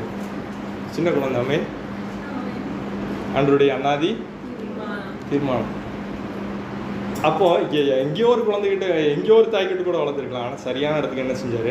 கொண்டு வந்தார். அந்த இளம் வயதுலேருந்து சொல்லி சொல்லி வளர்த்துனாங்க. அவங்க அம்மா பால் கொடுத்தாங்களோ இல்லையோ, நீ யார் அப்படிங்கிறத என்ன செஞ்சாங்க? சொல்லி சொல்லி வளர்த்துனாங்க. நீ எபிரேயன் அப்படிங்கிறத அவனுக்கு சொல்லி சொல்லி வளர்த்துனாங்க. பிள்ளை பால் குடியெல்லாம் மறந்துருச்சு. மறந்தவுடனே என்ன செஞ்சாங்க? கொண்டு போய் பார்வோனுடைய அரண்மனையில் கொண்டு போய் என்ன செஞ்சிட்டாங்க? விட்டுட்டாங்க. அந்த பார்வோனுடைய அரண்மனையில் கொண்டு போய் விட்டுட்டாங்க. பார்வோனுடைய குமாரத்தியுடைய மகனாக இவர் என்ன செய்கிறார்? மோசே வளர்க்கப்படுகிறார். இங்கேயே எதுக்காக ஆண்டவர் அங்கே வளர்த்தாரு? எதுக்காக? அவன் இங்கே இருக்க வேண்டியதானே, ஏன் அங்கே போனான்? ஆண்டவருடைய அநாதி தீர்மானம். அவனுக்கு நிறைய ட்ரைனிங் என்ன செய்ய வேண்டியது இருந்தது? கொடுக்கப்பட வேண்டியது இருந்தது. அல்லேலூயா. பார்வோனுடைய அரண்மனையில் ஒரு ஜனங்களை நியாயம் விசாரித்து அவர்களை ஆட்சி செய்து அவர்களை வழி நடத்துவதற்கு, அவர்களுக்கு சட்டத்திட்டங்களை போடுவதற்கு, அல்லது அவங்களுடைய வழக்குகளை விசாரிப்பதற்கு என்று சொல்லி அவர்களை என்ன செய்யணும்? எல்லாத்தையும் அவங்களுக்கு சொல்லிக் கொடுக்கணும். அதற்காக ஆண்டவர் என்ன செய்தார்? மோசேக்கு ட்ரைனிங் பண்ணுறதுக்காக என்ன பண்ணார்? டைரெக்டாக அரண்மனைக்கு கூட்டிகிட்டு போயிட்டார். ஆனால் இவன் யார்? எபிரேயன். எல்லாத்துக்கும் தெரியும், பார்வோனுக்கு தெரியும். ஆனால் ஆண்டவர் என்ன செய்தார்? அடிமையாக இருக்க வேண்டியவனை அரண்மனையில் கூப்பிட்டு ட்ரைனிங் கொடுத்துட்டு இருக்கிறாரு. அதுக்கப்புறம் ஒரு சின்ன பிரச்சனை வருது. அதில் ஒருத்தனை கொலை பண்ணிடுறான். அந்த விஷயம் வெளியே தெரியுது. வெளியே தெரிஞ்சவொடனே என்ன பண்ணார்? இவர் ஓடிட்டார். எங்கே ஓடுறாரு? எகிப்தை விட்டே ஓடுறாரு. எவ்வளோ தூரம் ஓட முடியுமோ ஓடிட்டார். ஓடி அங்கே போனவொடனே ஆண்டவர் அங்கேயும் என்ன செய்யலை? சும்மா இல்லை, ஆண்டவர் அவன் கூடவே இருந்தார். போகிற இடத்துல அவனுக்கு நல்லா அவனுக்கு வயசாகிடுச்சுன்னு என்ன செஞ்சு வச்சுட்டாரு? கல்யாணம் பண்ணி வச்சுட்டாரு. கல்யாணம் பண்ணியாச்சுன்னு குழந்தையும் கொடுத்துட்டாரு. அப்புறம் குடும்பத்தை நடத்துறதுக்குன்னு என்ன செஞ்சார்? கொஞ்சம் ஆட்டை கொடுத்து என்ன பண்ணார்? ஆடு மேய்க்க சொன்னார். ஆடு எங்கே மேய்க்க சொன்னார்? அண்டு சங்கீதம் 23ஆம் சங்கீதத்தில் வாசிக்கலாம். புல்லுள்ள இடங்களில் நம்ம அந்த தண்ணீர் என்ன செய்கிறாரு, கொண்டு போய் விடுகிறார் என்று சொல்லி நம்ம வாசிக்கிறோம். ஆனால் மோசேவை ஆண்டவர் எங்கே மேய்க்க வச்சார் தெரியுமா? வனாந்தரம். ஆமென். எங்கே? ஆடு மேய்க்கிறதுக்கு எங்கே கூட்டிகிட்டு போனார்? வனாந்தரத்தில். எதுக்காக ஆண்டவர் வனாந்தரத்துக்கு கூட்டிகிட்டு போகணும்? அடுத்த 40 வருஷம் நீ இங்கே தான் என்ன செய்ய போகிற? இதே வனாந்தரத்தில் தான் நீ வாழ்க்கையை ஓட்ட போகிற. இங்கே ஆடுக்கு பொதுவாக மனுஷங்களை என்ன செய்ய போகிற? மேய்க்க போகிற. ஆமென். ட்ரைனிங் கொடுத்த அனாதி தீர்மானத்தின்படி மோசே அழைப்பதற்கு முன்பாகவே ஆண்டவர் என்ன செய்தார்? அவனை முன்குறித்து வேறு பிரித்து எடுத்து அவனை என்ன செய்தார்? தேவனை உருவாக்கினார் என்று சொல்லி நம்ம வாசிக்கிறோம். அதற்கு பிறகு மோசேகிட்ட வந்து ஆண்டவர் சொல்லுகிறார். யாத்திரை 3ஆம் அதிகாரத்தில் 4ஆம் அதிகாரங்கள் எல்லாம் வச்சு நம்ம வாசித்து பார்த்தோம் என்று சொன்னால் ஆண்டவர் மோசேயோடு கூட பேசுகிறார், தரிசனங்களை கொடுக்கிறார். இன்னும் 20 முதல் 22 யாத்திரை 3ஆம் அதிகாரம் 20 முதல் 22 உள்ள வசனங்களை வாசித்தோம் என்று சொன்னால் ஆண்டவருடைய தீர்மானத்தை இன்னும் தெளிவாக சொல்கிறார். பின்னாடி நடக்க போகிற காரியங்களை என்ன செய்கிறார்? ஆண்டவர் மோசேக்கு தெளிவாக சொல்லுகிறார். அவங்க எகிப்திலிருந்து வரும்போது ஒவ்வொரு ஸ்திரீயும் 22ஆவது வசனத்தில் தன் அயலாகத்தானிடத்தில் தன் வீட்டில் தங்கினிடத்தில் வெள்ளியுடையும் பொன்னுடையும் வஸ்திரங்களையும் கேட்டு வாங்குவா, அவைகளை உங்கள் குமாருக்கும் உங்கள் குமாரத்திகளுக்கும் தரிப்பித்து எகிப்தியரை கொள்ளையிடுவீர்கள் என்கிற வரைக்கும், எகிப்திலிருந்து வெளியில் வரும்போது லாஸ்ட்டாக என்ன நடக்கும் அப்படிங்கிறது வரைக்கும் ஆண்டவர் என்ன செய்கிறார்? மோசேகிட்ட சொல்லுகிறார். ஆனால் மோசேக்கு என்னது? பயம். ஆண்டவர் அழைத்தா எத்தனை பேர் ஆண்டவர் உங்களை அழைத்த உடனே ஓகேன்னு சொல்லி வந்துடுவீங்க? உங்களை ஆண்டவர் அழைக்கிறார். வரக்கூடிய புனித வெள்ளி ஆராதனையில் தேவனுடைய வார்த்தைகளை கொடுக்கும்படியாக ஆண்டவர் உங்கள் யாவரையும் அன்புடன் அழைக்கிறார். எத்தனை பேர் ஆயத்தமாக இருக்கிறீர்கள்?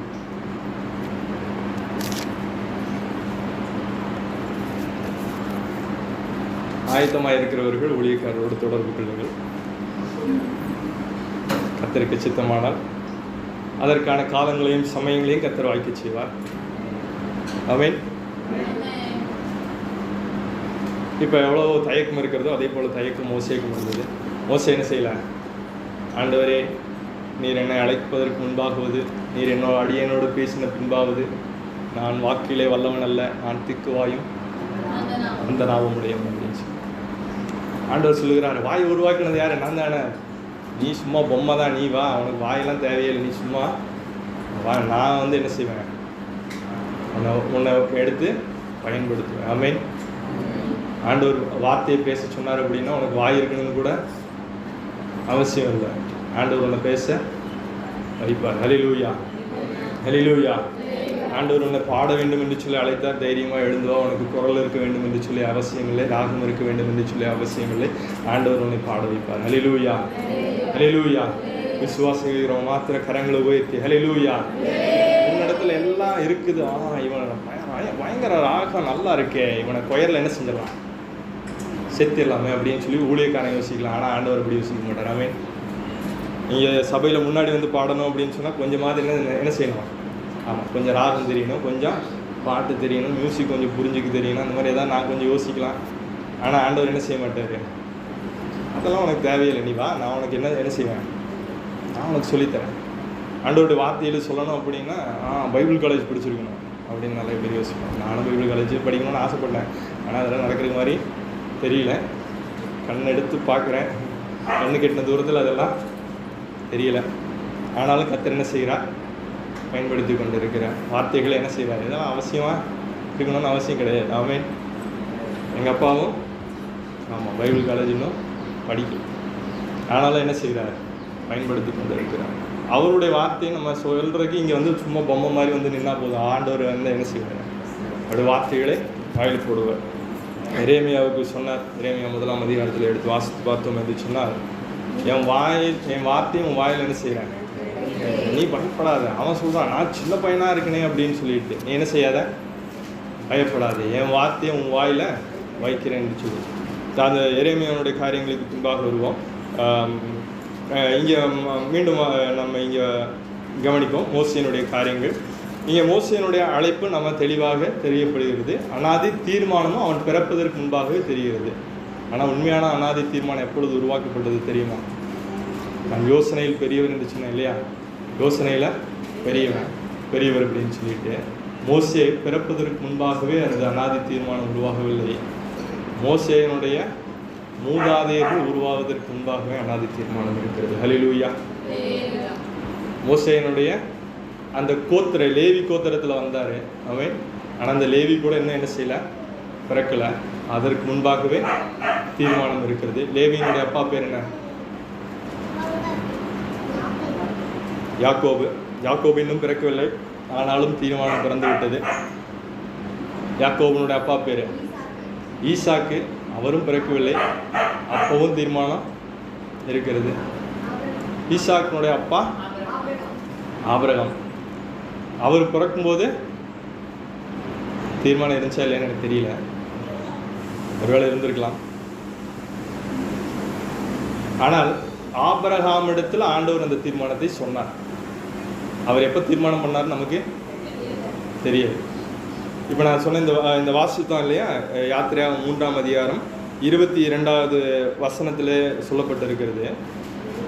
இதே வார்த்தையை ஆதியாகமம் 15ஆம் அதிகாரம் 13-14 வசனங்களில் வாசிக்க கேட்கிறோம். ஆதியாகமம் 15ஆம் அதிகாரம் 13-14 வசனம்.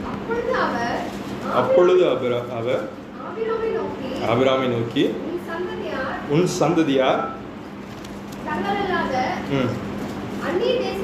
அந்நிய தேசத்திலே பரதேசிகளாய் இருந்து, யார் அந்த அந்நிய தேசத்தான்னு தெரிகிறது இல்லையா? அவர்களால் டைமும் ஃபிக்ஸ் பண்ணியாச்சு. எத்தனை வருஷம்? 400 வருஷம். ஆனால் ஆண்டவர் திருப்பும்போது 430 வருஷம் ஆயிடுச்சு. இந்த மோசையெல்லாம் கொஞ்சம் ரெடி பண்ணி அவங்கெல்லாம் ரெடி பண்ணி கொண்டு வரதுக்குலாம் இன்னொரு 30 வருஷம் முடிஞ்சு போயிடுச்சு. சரி,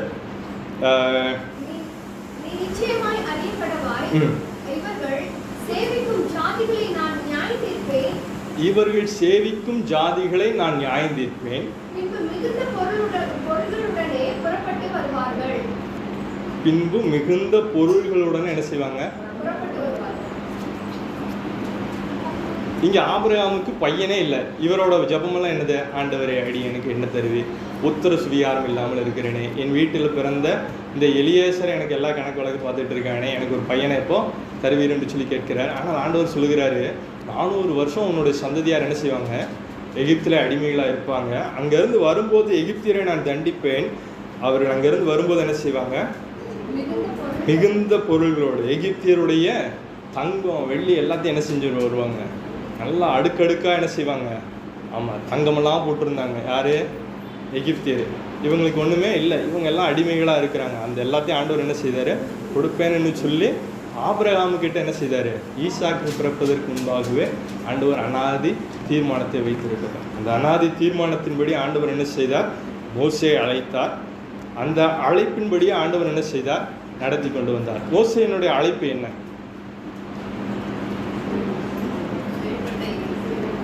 யாத்திரையாகமம் 33ஆம் அதிகாரம் 12-17 வசனம். 12வது வசனத்தை வாசி. யாத்திரையாகமம் 33ஆம் அதிகாரம். பேர் சொல்லி ஆண்டவர் என்ன செய்தார்? அழைத்தார்.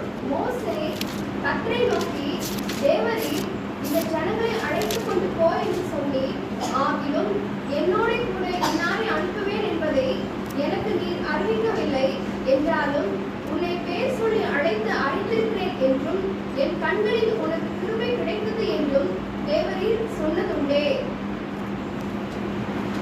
இங்கே ஆண்டவர் என்ன சொல்லுகிறார்? இங்கே மோசே கர்த்தரை நோக்கி சொல்லக்கூடிய ஒரு வார்த்தை, இந்த ஜனங்களை அழைத்து கொண்டு போ. ஆண்டவர் அழைக்கும் போது சொல்லக்கூடிய ஒரு வார்த்தை, அழைச்சி சும்மா பேர் சொல்லி மோசேன்னு மட்டும் சொல்லலை, கூப்பிட்டு என்ன சொன்னார்? இந்த ஜனங்களை என்ன செய்ய? அழைத்து கொண்டு போ, எகிப்திலிருந்து கானானுக்கு அழைத்து கொண்டு போ அப்படின்னு ஆண்டவர் சொன்னார். அதுதான் மோசையை கொடுத்த அழைப்பு. அப்போ மோசே என்ன செய்ய வேண்டும்? அழைப்பில் நிலைத்திருக்கணும்னு சொன்னால் என்ன செய்யணும்? அது ஒரு பெரிய பயணம். மோசேக்கு தீர்மானத்தை குறித்து நம்ம பார்த்தோம். தீர்மானத்திற்கு பிறகு என்னது? ஒரு அழைப்பு. அந்த அழைப்புக்கு பிறகு ஒரு கோல் ஆண்டவர் சொல்லுகிறார், அல்லது இலக்கு. இலக்கு என்னது? கானான். கானான் பக்கத்தில் இருக்கா?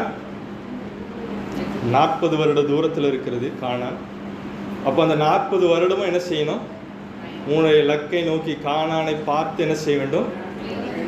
பயணம் போய்கொண்டே இருக்கு. இதுதான் அழைப்பிலே நிலைத்திருக்கும். ஆமென். கடைசியில் அந்த கானானுக்கு போய் சேர்ந்தால் அழைப்பிலே நிலைத்திருந்தார்கள் என்ற அர்த்தம். கானானுக்கு போய் சேரவில்லை என்றால் அழைப்பிலே தோற்று போனார்கள் என்று சொல்லி அர்த்தம். மோசே அழைப்பிலே நிலைத்திருந்தாரா, தோற்று போனாரா?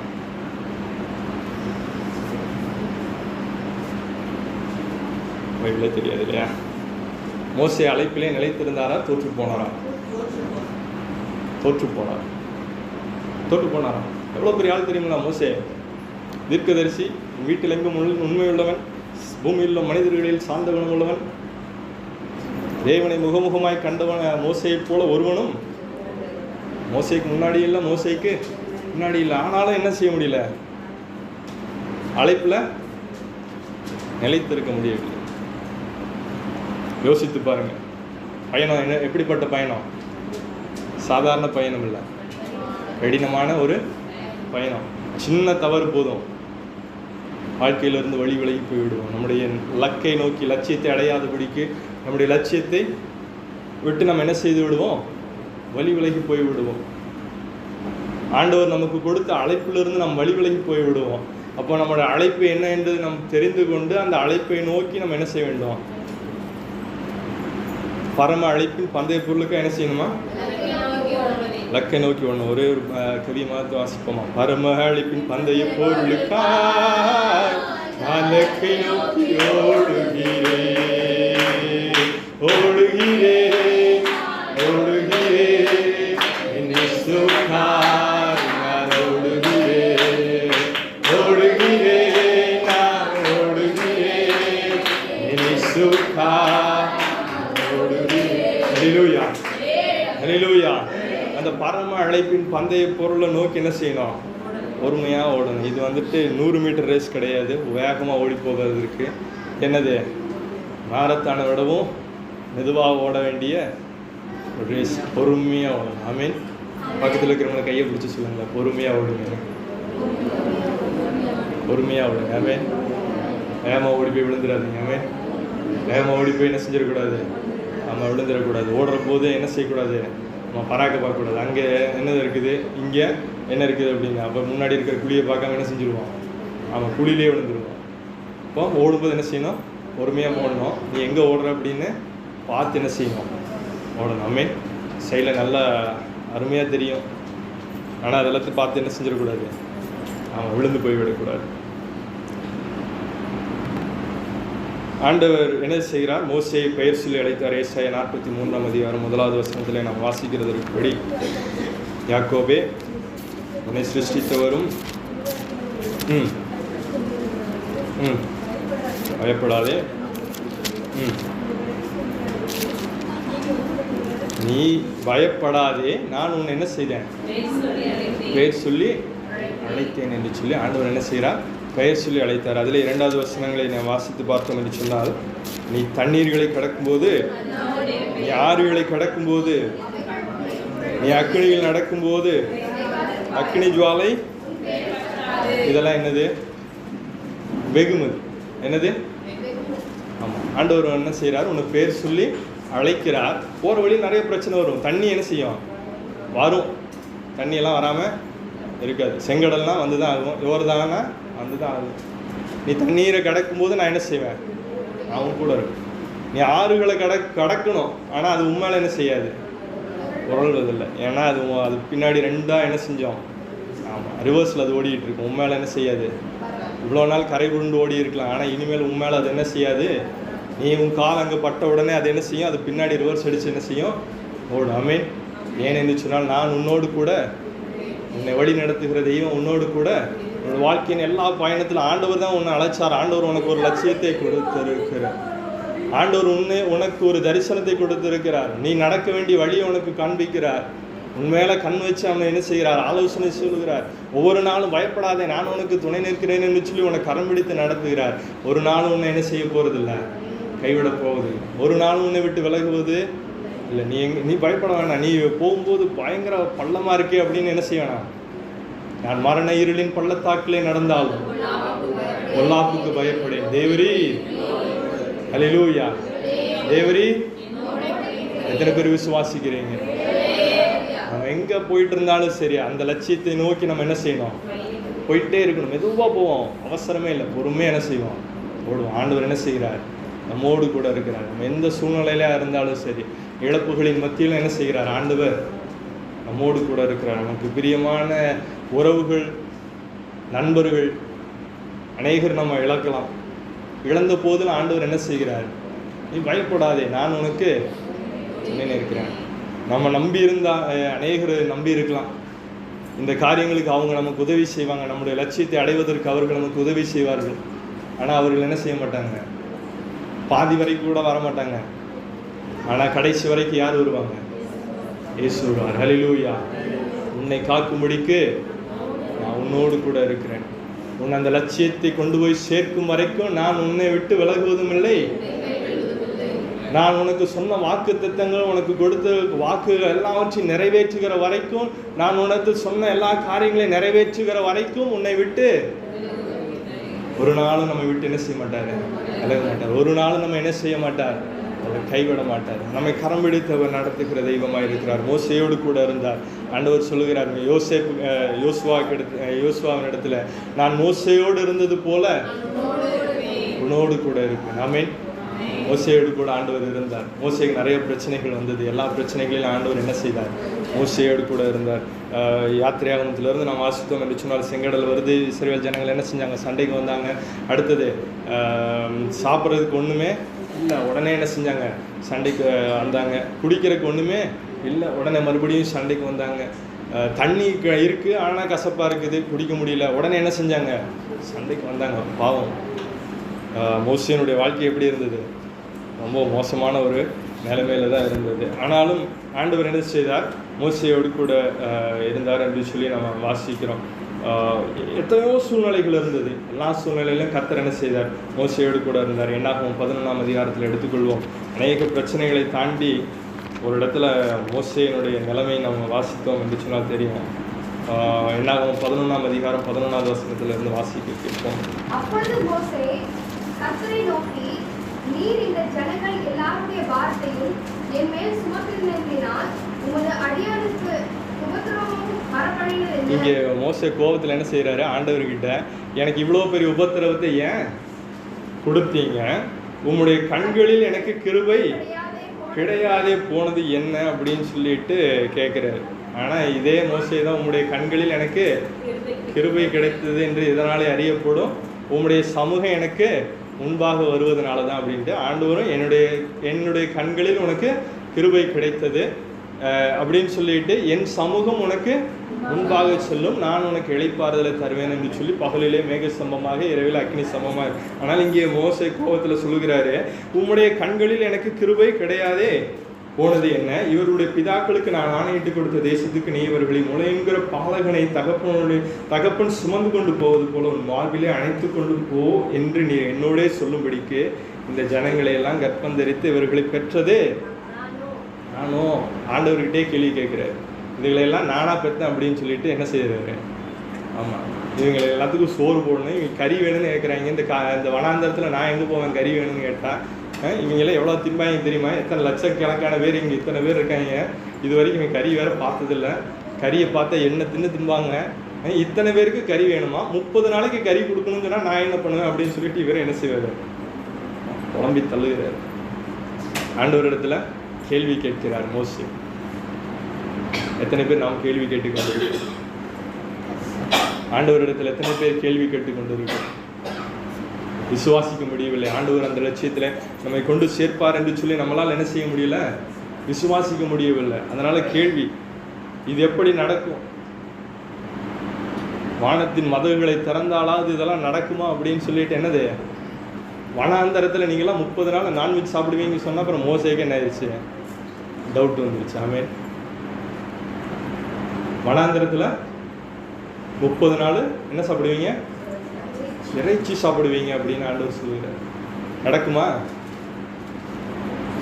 அவர் யோசனையில் பெரியவர், செயலிலே ஒரு வல்லமை உள்ள தெய்வம். அவரால் செய்யக்கூடாத அதிசயமான காரியம் அவர் சொல்ல ஆகும். அவர் கட்டளையிட, அவர் ஒரு வார்த்தை சொன்னா போதும், அவ்வளவுதான், உனக்கு நான்வெஜ் வந்துடும். ஆமென். அவர் ஒரு வார்த்தை சொன்னா 6 லட்சம் புருஷர்களுக்கும் என்ன கிடைக்கும்? இறைச்சி கிடைக்கும். ஒரு நாள் 2 நாள் மாத்திரமல்ல, அது சீனு போற அளவுக்கு 1 மாசம் வரைக்கும் என்ன செய்வீங்களா? அவ்வளவு நான்வெஜ் கொடுப்பேன் அப்படின்னு சொல்லிட்டு ஆண்டவர் சொல்லுகிறார். அதில் 15ஆம் அதிகாரத்தில் அவருடைய கோபத்தின் உச்சத்தில் போய் ஒரு வார்த்தை சொல்லுகிறார். 15வது வசனத்தில், உம்முடைய கண்களில் எனக்கு கிருபை கிடைத்ததானால் இப்படி எனக்கு செய்யாமல், இப்படி எனக்கு செய்யாமல், எப்படி இந்த 6 லட்சம் பேரை என் கழுத்துல மாட்டி விடாம என் உபத்திரவத்தை நான் காணாதபடிக்கு இப்பொழுதே என்னை கொன்று விடும். எத்தனை பேர் இப்படி ஜெபிக்கிறீங்க? என் உபத்திரவத்தை, இந்த கருமத்தை எல்லாம் நான் பார்க்காதபடிக்கு எப்படியாவது ஆண்டவரே என்னை என்ன செஞ்சிருங்க, ஆமாம் என்னை கொண்டுருங்க, என்னை எடுத்துக்கொள்ளுங்க, உங்களுடைய ராஜ்யத்துக்கு எடுத்துக்கொள்ளுங்க. அநேகருடைய ஜெபம் இப்படியாக இருக்கலாம். ஆனால் அதுவல்ல தேவனுடைய சித்தம். கோபத்தில் அநேக நேரங்களில் நம்ம என்ன செய்கிறோம், என்ன கேள்வி கேட்குறோம், என்ன ஜெபிக்கிறோம், யார்கிட்ட பேசுகிறோம், என்ன பேசுகிறோன்னு ஆமாம் ஆண்டவர் இடத்துல கண்டதையும் பேசி கொண்டு இருக்கிறோம். இதெல்லாம் மோசேயினுடைய பயணத்தில் நடக்கக்கூடிய சில சம்பவங்களை நான் உங்களுக்கு சொல்லுகிறேன். அதை என்னாகும் 20ஆம் அதிகாரத்தில் நாம் வாசிப்போம். என்னாகும் 20ஆம் அதிகாரத்தில் மேரிபாவின் தண்ணீர் இடத்துல அவர்கள் வருகிறார்கள். அங்கே வரும்போது அவர்களுக்கு ஜனங்களுக்கு குடிப்பதற்கு தண்ணீர் இல்லாதிருந்தது. என்னாகும் 20ஆம் அதிகாரம் 8 முதல் 12 உள்ள வசனங்களை நாம் பார்த்து கொண்டிருக்கோம். ஆண்டவர் இங்கே மோசேக்கு சொல்கிறார், நீ கோலை எடுத்துக்கொண்டு போய் என்ன செய்ய. ஆமாம், ஆனால் போகும்போது என்ன செய்யணும் கவனிக்கிறீங்களா? போகும்போது கோலை எடுத்துக்கொண்டு போக வேண்டும். போய் என்ன செய்யணும்? பேச. அப்புறம் எதுக்கு கோல்? அது ஒரு சேஃப்டிக்கு இருக்கட்டும், ஆனால் அதை யூஸ் பண்ண கூடாது. ஆமென். ஆண்டவர் என்ன சொல்லுகிறாரோ அப்படியே செய்யும். ஆமென். ஆண்டவர் என்ன சொல்லுகிறாரோ சொல்லுறத அப்படியே செய்யும். ஆனால் அது மோசே என்ன செய்தார்? மோசேயும் போனார், ஆரோனும் போனார். கொஞ்சம் கோபமாக இருந்தார். நம்ம கோபமாக இருந்தால் அவர் சில காரியங்களை செய்வோம் இல்லையா? போகிற வழியில் ஸ்டூல் இருந்துச்சுன்னா என்ன செய்வோம்? கோபமாக இருக்கும்போது போகிற வழியில் ஸ்டூல் இருந்துச்சுன்னா என்ன பண்ணுவோம்? எட்டி உதைப்போம் இல்லையா? ஆமாம், கோபமாக இருந்தால் ஒரு சில விஷயங்கள் நம்மளை தாண்டி அதுவே ஆட்டோமேட்டிக்காக என்ன செய்யும்? நடக்கும். அந்த மாதிரி மோசையும் கொஞ்சம் கோபமாக தான் என்ன செய்கிறாரு? வேகமாக இருக்குன்னு என்ன செய்கிறாரு? போய் கொண்டு இருக்கிறார். போய் அங்கே ஆண்டவர் சொன்னபடி கண்மலைக்கு முன்பாக நிற்கிறாரு. ஆண்டவர் எதிர்பார்த்தா என் மகன் இப்போ நல்ல ஒரு அருமையாக என்ன புகழ்ந்து ஒரு நல்ல ஒரு வார்த்தையை சொல்லுவான் அப்படின்னு சொல்லிட்டு. ஆனால் ஒரு வார்த்தையும் சொன்னார். ஆனால் அது ஆண்டவருடைய மகிமைப்படுத்துகிற மாதிரியான ஒரு வார்த்தையில் அந்த வார்த்தையை வாசிங்க. அப்பொழுது மோசேயும் ஆரோனும் சபையாரை கண்மலைக்கு முன்பாக கூடிவர செய்தார்கள். அப்பொழுது மோசே அவர்களை நோக்கி, கலகக்காரரை கேளுங்கள், உங்களுக்கு இந்த கண்மலையில் இருந்து நாங்கள் தண்ணீர் புறப்பட பண்ணுவோமோ என்று சொல்லி தன் கையை நோக்கி. என்ன வார்த்தை சொல்லுகிறார்? இந்த கண்மலையிலிருந்து உங்களுக்கு தண்ணீர் புறப்பட பண்ணுவோமோ அப்படின்னு சொல்லிட்டு ஆண்டவருடைய நாமத்தை மகிமைப்படுத்தக்கூடிய இவர்கள், கண்மலையை பார்த்து பேச வேண்டிய இவர்கள், அவர் என்ன செய்கிறாருங்க? கோலினால 2 தரம் என்ன செஞ்சாங்க? அடிச்சாங்க. அடிச்சோடனே ஆண்டவர் என்ன பண்ணிட்டாரு? பேசதானே சொன்னார். அப்புறம் ஏன் அடித்ததுக்கப்புறம் தண்ணி கொடுத்தாரு?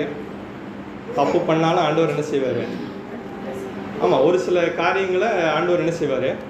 சரி, உனக்கு தண்ணி வேணும்னு கேட்டேன், பேச சொன்னேன், நீ இருந்தாலும் அடிச்சுட்ட, இருந்தாலும் பரவாயில்ல, இந்த தண்ணியை வச்சுக்கோ அப்படின்னு சொல்லி ஆண்டவர் என்ன செய்தார்? தண்ணியை கொடுத்து விட்டார். ஆனால் அதற்கு பிறகு ஆண்டவர் சொன்னார், நீங்கள் இந்த காரியங்களை செஞ்சதுனால என்ன செய்ய மாட்டீங்க?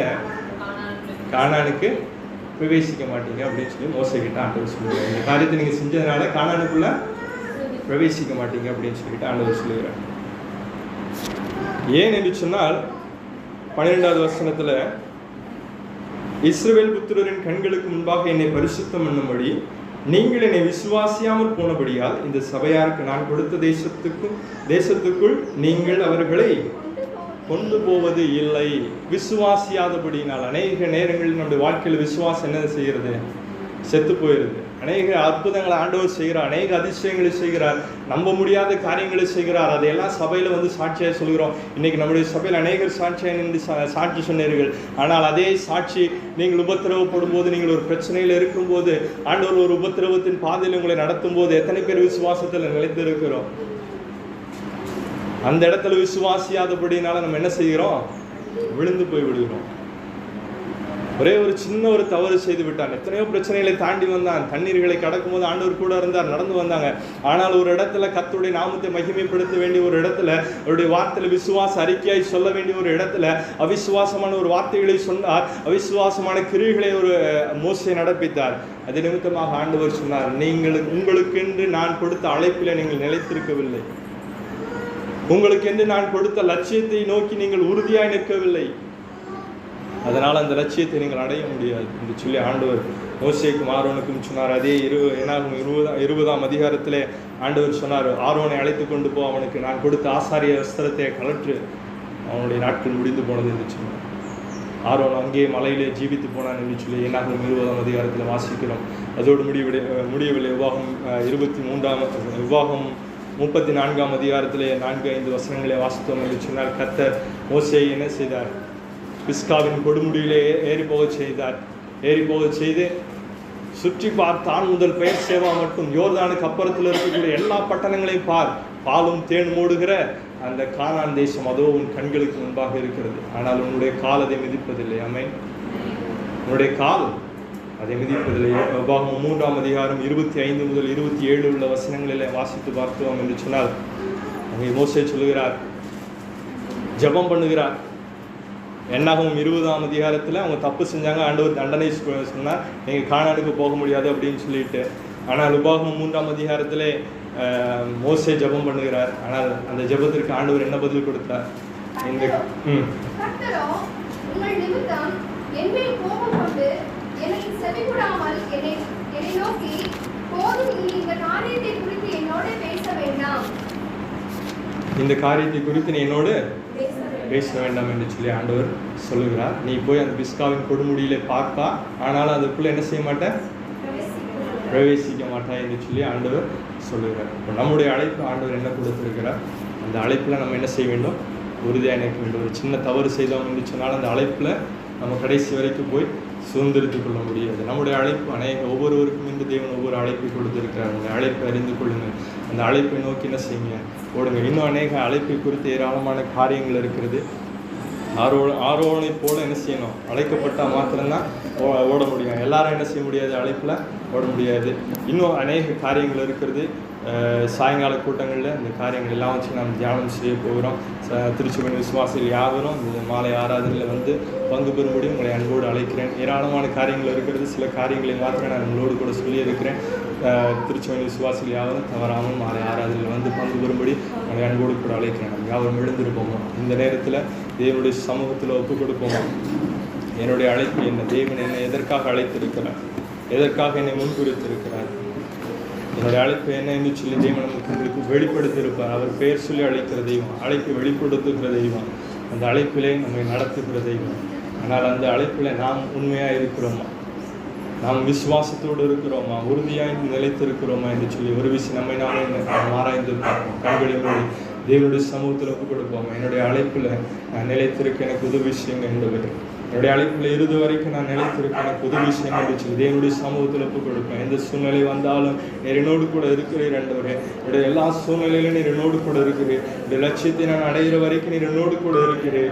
ஆனாலும் நான் விலகி போய் விடாதபடிக்கு என் தேவனாய் கர்த்தர் நீர் என்னை பாதுகாத்துக் கொள்ளுங்க அப்பா. எந்த சூழ்நிலையிலும் ஆண்டவரே என்னுடைய அழைப்பை விட்டு நான் விலகி போய் விடாதபடிக்கு, உம்முடைய சித்தத்திற்கு எதிர்மறையாய் நான் செய்து விடாதபடிக்கு அப்பா ஆண்டவரே, உம்முடைய ஆண்டவரே அவிசுவாசமான ஒரு வார்த்தைகளை பேசி விடாதபடிக்கு, அவிசுவாசமான கிரியைகளை நான் செய்து விடாதபடிக்கு இயேசுவே என்னை பாதுகாத்துக் கொள்ளுங்க. என்னுடைய அழைப்பில் ஆண்டவரே, நீர் அழைத்த அழைப்பில் பொறுமையோடு ஓடக்கூடிய ஆண்டவரே கிருபையை கொடுங்க. நல்ல போராட்டத்தை போராடினேன் ஆண்டவரே, இயேசுப்பா ஆண்டவரே, ஓட்டத்தை முடித்து விசுவாசத்தை காத்துக்கொண்டேன் என்று சொல்லி ஆண்டவரே